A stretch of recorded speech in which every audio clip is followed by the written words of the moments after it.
दोस्तों, कल हम लोगों ने आरआरबी जनरल नॉलेज में सिंधु घाटी सभ्यता को देख लिया था। इसमें से जितने भी क्वेश्चंस आए थे सभी क्वेश्चंस को ब्रीफ में आपको समझा दिया गया था। आज का टॉपिक था वैदिक सभ्यता। तो वैदिक सभ्यता कहाँ गया, जस्ट मिनट, आ गया यहाँ पे वैदिक सभ्यता। तो आज का तीसरा नंबर का टॉपिक है वैदिक सभ्यता। अब वैदिक सभ्यता का कितने क्वेश्चंस रेलवे में पूछे गए हैं पिछले एग्जामिनेशंस में, उन सभी को देखेंगे। पहला क्वेश्चन है, ऋग्वेद में 128 सूक्त हैं जिन्हें 10 पुस्तकों में वर्गीकृत किया गया है, जिन्हें के नाम से जाना जाता है। उसको किस नाम से जाना जाता है? मंडल, सूक्त, अनुदत्त या पदपथ। तो उसको मंडल के नाम से जाना जाता है, याद रखिएगा, मंडल के नाम से जाना जाता है। ऋग्वेद में 128 सूक्त हैं जिन्हें 10 पुस्तकों में वर्णित किया गया है, जिन्हें मंडल के नाम से जाना जाता है। नेक्स्ट है, बृहदारण्यक, मुंडक और तैत्तिरीय निम्नलिखित में से किस श्रेणी के धार्मिक ग्रंथों के उदाहरण हैं? पुराण के, उपनिषद के, महाकाव्य के या जातक के? तो देखिए, बृहदारण्यक, मुंडक और तैत्तिरीय, ये तीनों किसके हैं? तो ये तीनों उपनिषद के भाग हैं। तीनों किसके भाग हैं? तो तीनों उपनिषद के भाग हैं। ग्रुप डी में ये पूछा हुआ है इतना में। और दोस्तों ये भी याद रखिए कि रेलवे का एग्जामिनेशन का डेट निकल चुका है सभी लोगों का, जितने लोगों की भर्ती आई है, यानी कि आरआरबी, जेई की डेट आ चुकी है, आरआरबी कांस्टेबल एसआई की डेट आ चुकी है, आरआरबी लोको पायलट की डेट आ चुकी है, और आरआरबी टेक्नीशियन ग्रेड 1 और ग्रेड 3, इन सभी की डेट आ चुकी है। तो अपने तैयारी में लग जाइए, आपके पास ज़्यादा समय नहीं है, बस ज़्यादा से ज़्यादा आपके पास में 45 दिन होगा। 45 दिन आप आराम से पढ़ाई कर लीजिए जिससे आपको सिलेक्शन हो सके। इसका ब्रीफ पढ़ते हैं। बृहदारण्यक, मुंडक और तैत्तिरीय उपनिषद श्रेणी के धार्मिक ग्रंथों के उदाहरण हैं। उपनिषद श्रेणी के धार्मिक ग्रंथों के उदाहरण है भारत का राष्ट्रीय आदर्श वाक्य सत्यमेव जयते मुंडक उपनिषद से लिया गया है। तो ये क्वेश्चन बन सकता है। पुराणों की संख्या 18 है, जिसमें मत्स्य पुराण सबसे पुराना है। सबसे पुराना पुराण मत्स्य पुराण है। सत्यमेव जयते कहाँ से लिया गया? मुंडक उपनिषद से लिया गया। बृहदारण्यक के, मुंडक और तैत्तिरीय उपनिषद श्रेणी के हैं। नेक्स्ट क्वेश्चन हम देखते हैं।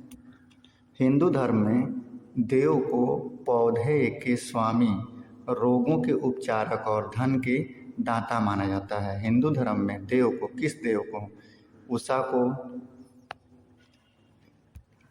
को, वरुणी को, यम को, या फिर?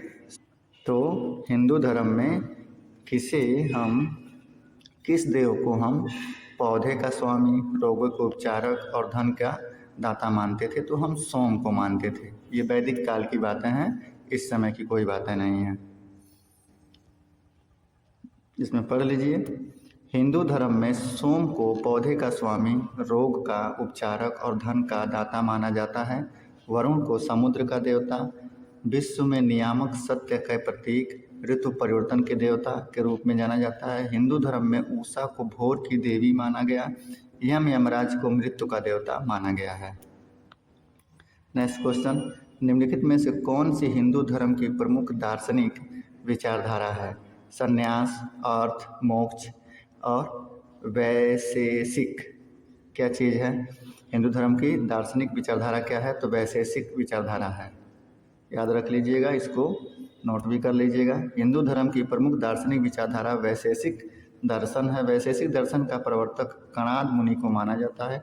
इस दर्शन के सिद्धांत न्याय दर्शन के सिद्धांत के समान ही है। वैश्विक दर्शन का मुख्य उद्देश्य बाह्य जगत की व्यापक समीक्षा करना है।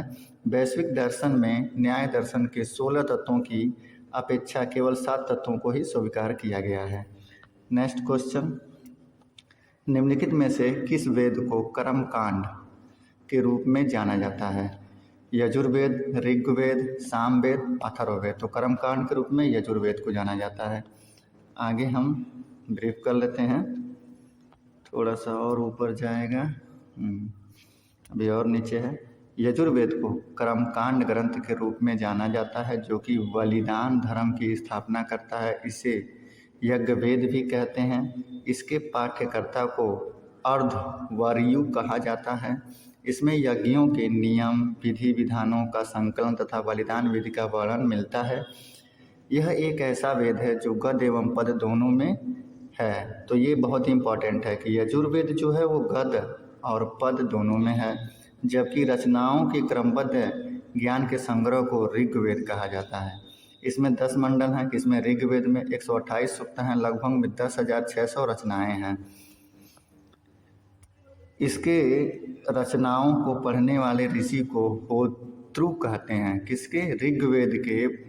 ऋग्वेद को पढ़ने वाले ऋषि को होत्रु कहते हैं। सामवेद में यज्ञों के अवसर पर गाए जाने वाले रचनाओं मंत्रों का संकलन है। इसके पाठ्यकर्ता को उद्गाता कहते हैं तथा अथर्ववेद अथर्वा ऋषि द्वारा रचित है। इसमें 731 सूक्त हैं और 6000 मंत्र हैं।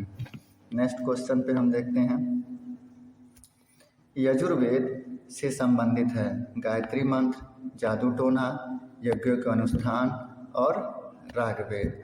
तो अभी हमने देखा तो यजुर्वेद किससे संबंधित है? तो यज्ञों के अनुष्ठान से संबंधित है कि यज्ञ किस हिसाब से किए जाएंगे।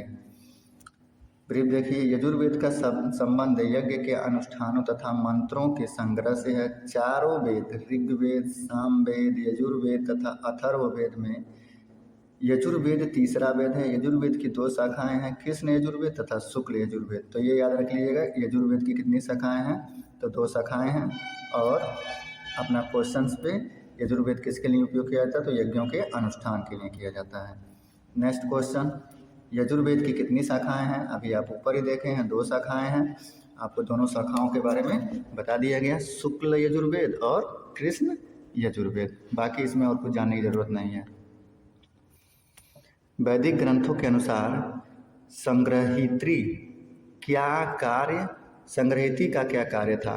कोषाध्यक्ष, खजांची, कर संग्रहक, सारथी या चारण या फिर। तो देखिए, वैदिक ग्रंथों के अनुसार संग्रहिती हम किसे बोलते थे? तो कोषाध्यक्ष या फिर खजांची को बोलते थे। कोषाध्यक्ष या फिर खजांची को बोलते थे, जो कि धन का संग्रह करे। ब्रीफ देख लीजिए, वैदिक ग्रंथों के अनुसार संग्रहिती का अर्थ कोषाध्यक्ष, खजांची। प्रमुख ग्रंथों में 4 वेद ऋग्वेद, सामवेद, यजुर्वेद, अथर्ववेद, 8 ब्राह्मण ग्रंथ, 7 आरण्य और 12 प्रारंभिक उपनिषद आते हैं। हिंदू धर्म पुरुषार्थ जीवन के लक्ष्य के माध्यम से जीवन में पूर्ण भागीदारी को प्रोत्साहित करता है। निम्नलिखित में से कौन सा पुरुषार्थ नहीं है? काम, मोक्ष, सत्व और अर्थ। तो कौन सा मोक्ष नहीं? तो सत्व आपका मोक्ष नहीं है। कौन पुरुषार्थ नहीं है? तो सत्व आपका पुरुषार्थ नहीं है, मोक्ष कर रहे हैं।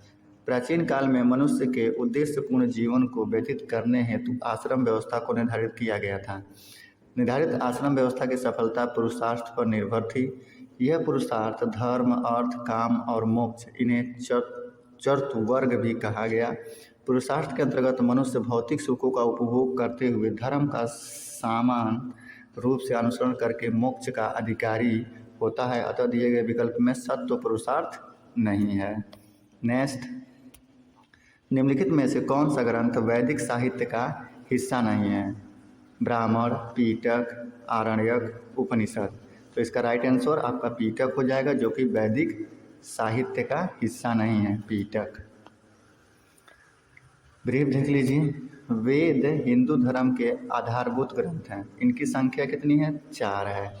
ऋग्वेद, यजुर्वेद, अथर्ववेद, सामवेद। इन सभी वेदों के ब्राह्मण, आरण्यक, उपनिषद हैं। चारों वैदिक संहिता तथा इनके ब्राह्मण, आरण्यक तथा उपनिषद मिलकर वैदिक साहित्य कहलाते हैं। जबकि पीटक बौद्ध धर्म की प्रमुख पुस्तक है। बौद्ध धर्म के पीटकों का देवता हिंदू धर्म में के समान ही महत्व है। पीटक 3 हैं। बौद्ध धर्म में कितने पीटक हैं? 3 पीटक हैं, विनय पीटक, सुत्त पीटक, अभिधम्म पीटक। विनय पीटक बौद्ध धर्म के संघ के नियमों का संकलन, सुत्त पीटक बौद्ध धर्म के सिद्धांतों का संकलन, अभिधम्म पीटक इसमें दार्शनिक क्रियाकलापों की व्याख्या की गई है। नेक्स्ट क्वेश्चन, चलिए आगे बढ़ते हैं। नेक्स्ट क्वेश्चन आपका है, हिंदू धर्म में इनमें से किस देवता को सृजनकर्ता माना जाता है? किन्होंने सृजन किया? ब्रह्मा, महेश, गणेश, विष्णु, ये सभी लोग जानते होंगे। इसका आंसर ब्रह्मा सही है। पढ़ लेते हैं। हिंदू धर्म में सृजनकर्ता के देवता ब्रह्मा को माना जाता है। भगवान विष्णु को सृष्टि के संचालनकर्ता के रूप में तथा भगवान शिव को सृष्टि के विनाशक के रूप में जाना जाता है। ऐतरेय उपनिषद के ऐतरेय आरण्यक की दूसरी पुस्तक के चौथे, पांचवें और छठे अध्याय से संबंधित है और इसे सबसे पुराना उपनिषद माना जाता है। किसे माना जाता है? ऋग्वेद, यजुर्वेद, सामवेद, अथर्ववेद। तो ऋग्वेद को सबसे पुराना माना जाता है। बाकी चीज़ें बस वैसे ही लिख दिया है। ऐतरेय उपनिषद ऋग्वेद के ऐतरेय आरण्यक की दूसरी पुस्तक के चौथे, पांचवें और छठे अध्याय से संबंधित है और इसे सबसे पुराना उपनिषद माना जाता है। ऋग्वेद में 10 मंडल हैं, 1028 सूक्त और लगभग में 10,600 रचनाएं हैं। इस वेद के रचनाओं को पढ़ने वाले ऋषि को होत्रु कहते हैं। इस वेद से आर्यों के राजनीतिक प्रणाली एवं इतिहास की जानकारी मिलती है। नेक्स्ट क्वेश्चन आपका, ऋग्वेद 4 वेदों से पवित्रतम वेद है जिसे 10,600 रचनाओं के सूक्तों के 10 अध्याय जिन्हें मंडल कहा जाता है में शामिल है। तो कितना है? 1028। अभी पिछली भी बार में ही आपको देखा गया, पिछले क्वेश्चंस में ही। इसमें ऐसा कुछ नहीं है जो कि पढ़ने वाला है। ये याद रखिए, चारों वेदों में ऋग्वेद सबसे प्राचीन है, अथर्ववेद सबसे नवीन है। ऋग्वेद को 10 भागों में बांटा गया जिन्हें मंडल कहा जाता है। 10 ऋग्वेद के भागों को क्या कहा जाता है? मंडल कहा जाता है। रचनाएं 10,600 हैं, सूक्त 1028 सूक्त हैं। ऋग्वेद में उदत प्रमुख देवता इंद्र हैं। सबसे प्रमुख देवता कौन है? इंद्र। प्रसिद्ध गायत्री मंत्र का उल्लेख ऋग्वेद के 3रे मंडल में है तथा 9वें मंडल में सोम का उल्लेख मिलता है। तो ये याद रखिएगा, गायत्री मंत्र का उल्लेख 3रे मंडल में मिलता है और सोम का उल्लेख 9वें मंडल में मिलता है। और ये भी आप याद रखिए, सबसे प्राचीनतम वेद ऋग्वेद, सबसे नवीन वेद कौन सा है? आपका अथर्ववेद है। सूक्त के बारे में पूछ लेता है तो 1028 याद रखिएगा। रचनाएं कभी कभार पूछ लेता है तो ये भी याद रखिएगा। और ऋग्वेद के सबसे महत्वपूर्ण देवता इंद्र हैं तो ये याद रखिएगा। चलिए आगे बढ़ते हैं नेक्स्ट क्वेश्चन पे। किस वेद में रचनाओं की संख्या सर्वाधिक है? किसमें?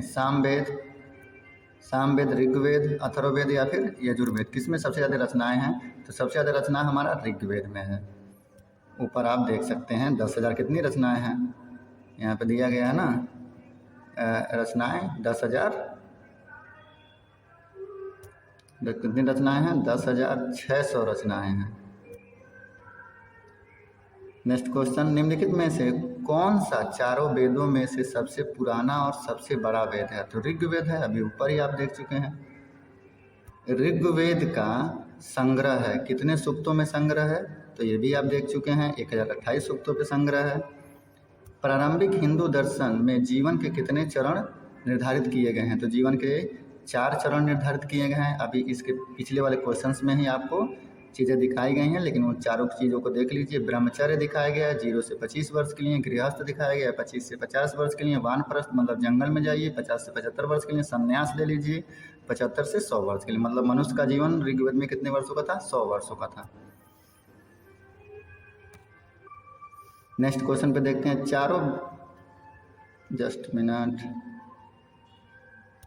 नेक्स्ट है, चारों वेदों में से किस वेद को यज्ञ सूत्रों के वेद के रूप में जाना जाता है, जिनमें समान उद्देश्य के लिए इच्छित छंदों के साथ साथ विभिन्न संस्कारों के लिए अपनाए जाने वाले गद्य सूत्र भी शामिल हैं। अभी इसके पहले वाले क्वेश्चंस में पढ़ा गया यजुर्वेद के बारे में, तो उस क्वेश्चंस को आप जाके देख लीजिएगा, सारा ब्रीफ उसी में किया गया है।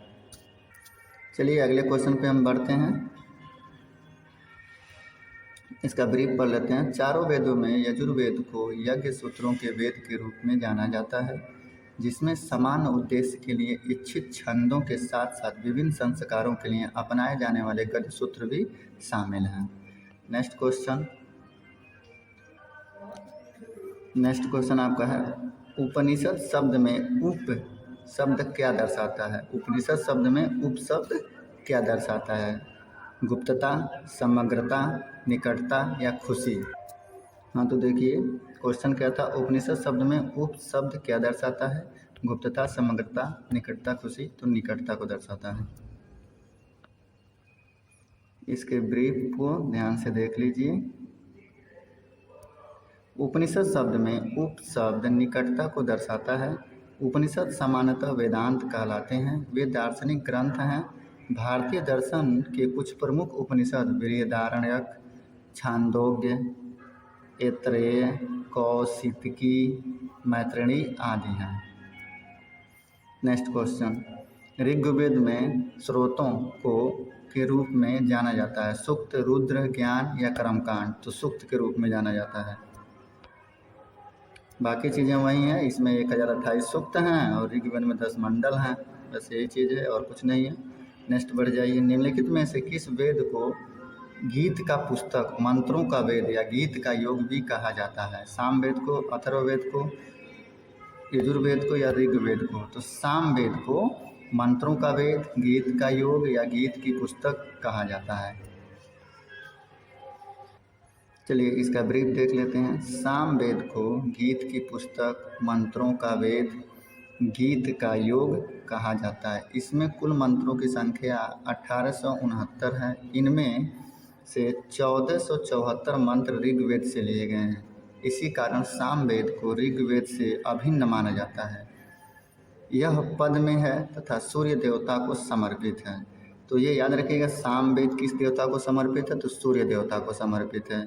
इसमें से 1474 मंत्र जो हैं वो ऋग्वेद से लिए गए हैं। तो ये भी पूछ सकता है कि कौन से 2 वेद हैं जो अभिन्न माने जाते हैं, ऋग्वेद से अभिन्न माने जाते हैं? तो सामवेद। नेक्स्ट, चलिए नेक्स्ट क्वेश्चन है हमारा, सबसे पुराना वेद है। सबसे पुराना वेद कौन सा है? ऋग्वेद है। इसको आपको बताने की कोई ज़रूरत ही नहीं है। इसके बारे में कुछ और चीज़ें जानना है तो देख लीजिए। यहाँ पे 10 मंडल हैं, 28 सूक्त है। रचनाएं के बारे में कोई कंफर्मेशन नहीं होता, तो रचनाओं से कोई क्वेश्चन पूछता नहीं है। विश्वामित्र ने ऋग्वेद में तीसरे मंडल की रचना की थी, जो कि सूर्य देवता सावित्री को समर्पित है। और प्रसिद्ध गायत्री मंत्र भी तीसरे मंडल में है। 9वें मंडल में सोम का उल्लेख है। ऋग्वेद के रचनाकार को हम क्या बोलते थे? होत्रु कहते हैं, होत्रु कहते हैं। नेक्स्ट क्वेश्चन, ऋग्वेद में ऐसे मंत्र हैं जिन्हें अप्रमाणिक वल्खिल्य भजन शामिल है। 1549, 760, 10,028, 1028 या 1875? 1028 इसका राइट आंसर हो जाएगा। ऋग्वेद में मंत्र हैं, कितने मंत्र हैं? 1028 मंत्र हैं, अभी ऊपर ही दिखाया गया है। नेक्स्ट क्वेश्चन आप देखिए। नेक्स्ट क्वेश्चन, वेदों का इनमें से कौन सा अंग जटिल शब्दों के अर्थ एवं व्याख्या के लिए प्रसिद्ध है? कल्प, व्याकरण, छंद, निरुक्त? तो जटिल शब्द आ गया, जटिल शब्द के लिए प्रसिद्ध है तो निरुक्त प्रसिद्ध है। इसका ब्रीफ देख लेते हैं। वेदों के अंग को वेदांग कहा जाता है, याद रखिएगा, वेदों के अंग को वेदांग कहा जाता है। वेदांगों की संख्या कितनी है? 6 है। शिक्षा, व्याकरण, निरुक्त, छंद, ज्योतिषी और कल्प, ये 6 क्या हैं? ये वेदांग हैं। इनमें से वेदों का अंग निरुक्त जटिल शब्दों के अर्थ एवं व्याख्या के लिए प्रसिद्ध है। जो कठिन शब्द व्याकरण की पहुंच से बाहर थे, उनके अर्थ जानने के लिए ही निरुक्त की रचना हुई। निरुक्त के रचयिता यास्क हैं। निरुक्त के रचयिता कौन है? यास्क हैं। इंपॉर्टेंट याद रखिएगा, यास्क मुनि को निरुक्त के व्याकरण का पूरक माना जाता है। नेक्स्ट क्वेश्चन, भारत का राष्ट्रीय आदर्श वाक्य सत्यमेव जयते, अर्थात सत्य की हमेशा विजय होती है, किस प्राचीन भारतीय शास्त्र से उद्धत एक मंत्र है? किससे लिया गया? ऋग्वेद से, भगवत गीता से, मत्स्य पुराण से, मुंडकोपनिषद से? तो किससे लिया गया? मुंडकोपनिषद से लिया गया। राइट आंसर मुंडकोपनिषद हो जाएगा। ब्रीफ देखिए, भारत का राष्ट्रीय आदर्श वाक्य सत्यमेव जयते, अर्थात सत्य की हमेशा विजय होती है, मुंडकोपनिषद से लिया गया है। इसका उल्लेख सम्राट अशोक द्वारा बनाए गए सिंह स्तंभ सारनाथ में भी है, जिसे हूबहू भारत के राष्ट्रीय प्रतीक चिन्ह में शामिल कर लिया गया है। धनुर्वेद यजुर्वेद का उपवेद है। इसका संबंध निम्नलिखित में से किससे है? धनुर्वेद का संबंध किससे है? चिकित्सा से, कला, चिकित्सा से, कला एवं संस्कृत से, वास्तुकला से, युद्ध कौशल से। तो धनुर्वेद का संबंध युद्ध कौशल से है। धनुर्वेद यजुर्वेद का एक उपवेद है। इसके अंतर्गत धनुर्विद्या या सैन्य विज्ञान आता है। धनुर्वेद वह शास्त्र है जिसमें धनुष चलाने की विद्या का निरूपण किया गया है। मधुसूदन सरस्वती ने अपने प्रस्थान भेद नामक ग्रंथ में धनुर्वेद को यजुर्वेद का उपवेद लिखा है। नेक्स्ट क्वेश्चन, निम्नलिखित में से किस वेद में संगीत से संबंधित ज्ञान संग्रहित है? ऋग्वेद में, सामवेद में, अथर्ववेद में, यजुर्वेद में। तो किसमें संगीत से संबंधित ज्ञान लिखा है, मतलब गाना गाने के लिए? तो सामवेद है, गाना गाने के लिए सामवेद। सामवेद संगीत से संबंधित वेद है। साम का अर्थ गान है, गान से है। सामवेद में संकलित मंत्रों को देवताओं को स्तुति के समय गाया जाता था। सामवेद में कुल 1875 रचनाएं हैं। इनमें से 75 ही सामवेद के हैं, शेष ऋग्वेद से ग्रहण किए गए हैं।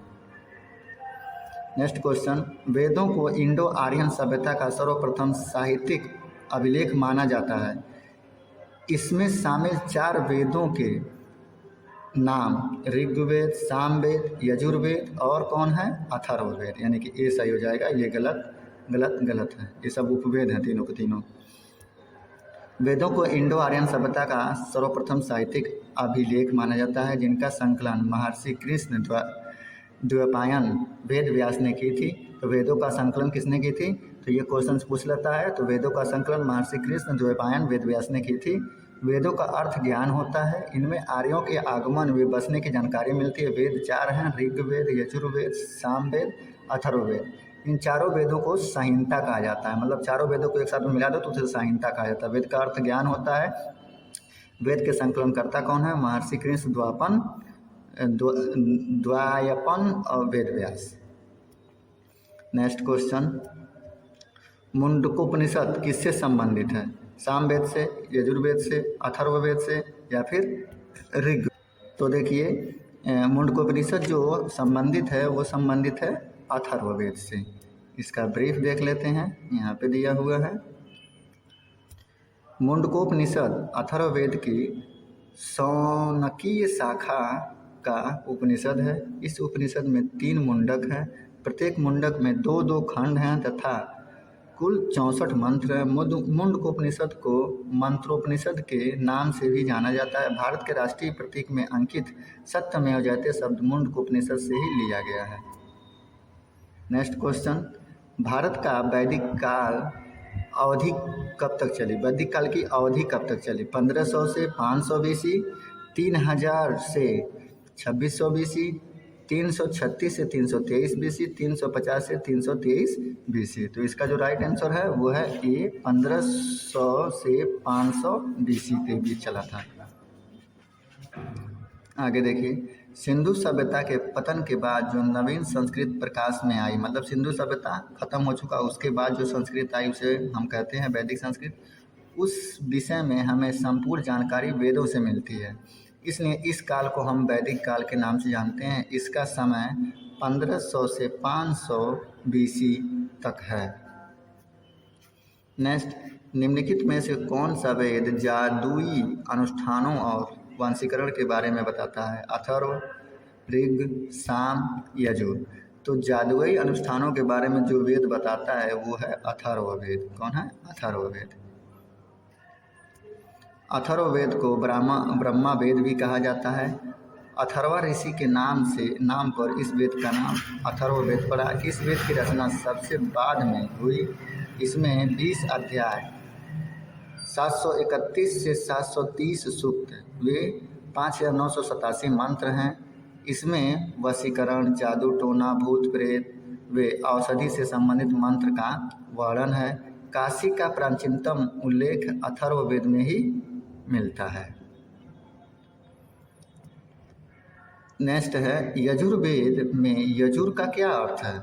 जीवन, बलिदान, प्रकृति। जीवन, बलिदान, प्रकृति, सत्य। तो यजुर का क्या अर्थ है? बलिदान। यजुर का अर्थ बलिदान से है। यजुर मतलब बलिदान। कर लीजिए इसका ब्रीफ। यजुर्वेद में यजुर का अर्थ बलिदान है। यजुर्वेद हिंदू धर्म का एक महत्वपूर्ण श्रुति धर्म ग्रंथ है। इसमें यज्ञ एवं बलि की प्रक्रिया के बारे में बताया गया है। हिंदू धर्म के 4 प्रमुख ग्रंथों में से एक है यजुर्वेद। निम्न में से किस वेद में बीमारियों के उपचार दिए गए हैं? यजुर्वेद में, सामवेद में, ऋग्वेद में, अथर्ववेद में। तो बीमारियों के उपचार के बारे में किस में दिया गया है? अथर्ववेद में दिया गया है। अथर्ववेद में बीमारियों के उपचार के बारे में बताया गया है। अथर्ववेद में मनुष्य के समान विचारों तथा अंधविश्वासों का वर्णन मिलता है। इनमें विविध विषयों से संबंधित मंत्र तथा रोग निवारण, समन्वय, राजभक्ति, विवाह तथा प्रणय गीतों आदि के विवरण सुरक्षित हैं। यह अथर्व ऋषि द्वारा रचित है। तो अथर्ववेद देखिए, यहाँ पे भी इसका क्वेश्चंस मिले, फिर यहाँ पे भी मिले। तो जादू टोना भी इसी अथर्ववेद में सम्मिलित है और अथर्ववेद में ही आपका ये बीमारियों के उपचार भी इसी में सम्मिलित हैं। नेक्स्ट है क्वेश्चन, निम्नलिखित में से किस उपनिषद में वसुधैव कुटुंबकम शब्द का उल्लेख है? महाउपनिषद, बृहदारण्यक उपनिषद, छांदोग्य, कठोपनिषद। तो किसमें है? महाउपनिषद में वसुधैव कुटुंबकम के बारे में महाउपनिषद में उल्लेख है। महाउपनिषद में वसुधैव कुटुंबकम शब्द का उल्लेख किया गया है। इसका अर्थ धरती ही परिवार होता है।